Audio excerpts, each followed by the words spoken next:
చిన్ని కృష్ణుడు ప్రతి ఇల్లు తిరిగి వెన్నె దొంగతనం చేస్తూ ఉండేవాడు. చిన్ని కన్నయ్య చేసే అల్లరిని తట్టుకోలేక గోపికలందరూ కలిసి శ్రీకృష్ణుని పట్టుకొని మాతా యశోదమ్మకు అప్పగించాలని నిర్ణయించుకున్నారు. అందుకోసం ఆ గోపికలు చిన్ని కృష్ణుని పట్టుకోవడానికి అనేక ఉపాయాలను ఆలోచించారు. అందులో ఒక గోపిక తన ఇంటిలో ఉట్టిపై ఉన్న వెన్నె కుండకు గంటలు కట్టి ఉంచింది. ఎందుకంటే చిన్ని కృష్ణుడు వచ్చి ఆ కుండను తాకగానే గంటలు మోగుతాయి, అప్పుడు చిన్ని కన్నయ్యను పట్టుకోవచ్చని ఆ గోపిక భావించింది. అనుకున్నట్లుగానే చిన్ని కన్నయ్య ఆ గోపిక ఇంటికి వెన్నె దొంగతనం చేయడానికి వెళ్ళాడు. వెన్నె కుండకు బిగించిన గంటలను చూశాడు కన్నయ్య. గోపిక చేసిన ఉపాయాన్ని అర్థం చేసుకొని ఆ గంటల వైపు చూస్తూ, ఓ గంటలారా, నేను అనుమతి ఇచ్చేదాకా మీరు మోగకూడదు అని ఆ గంటలను ఆజ్ఞాపించాడు కృష్ణుడు. ఎంతైనా శ్రీకృష్ణుడు అఖిల లోక శాసకుడు, ఏదైనా శాసించగలడు.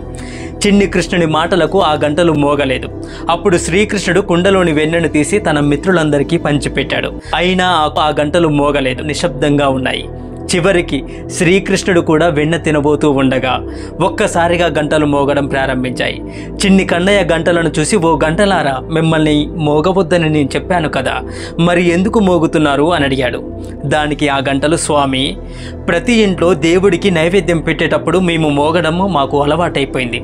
ఇప్పుడు సాక్షాత్తు దేవాది దేవుడవైన మీరు, సకల సృష్టికర్త సర్వంతర్యామి అయిన మీరే స్వయంగా తింటుంటే మేము మోగకుండా ఉండలేకపోయాము అని పలికాయి ఆ గంటలు. ఈ విధంగా చిన్ని కృష్ణుడు చేసిన లీలలు అనేకం, అద్భుతం. హరే కృష్ణ.